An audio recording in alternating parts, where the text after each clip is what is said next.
না না, ওই যে গ্রিন লাইনের লোক শ্যামলী লোকের ডাকে।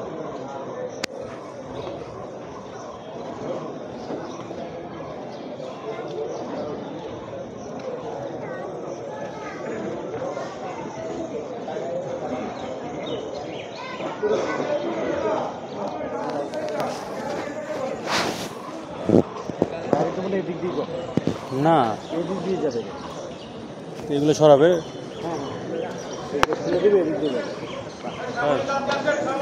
ইমিগ্রেশন হবে তো গাড়ি তো ওইদিকে, লোকজন তো ওইদিকে চলে যাবে। আমরা ওদিক দিকে উঠবো, কিন্তু গাড়ি এদিক দিয়ে সামনে যাবে।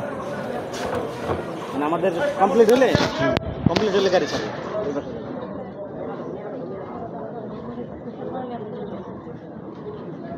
ইমিগ্রেশনে তো আসলে সময় বেশি লাগে না, লাগে তো যে আমাদের জঙ্গলগুলোর জন্য। বাঙালিদের জঙ্গল।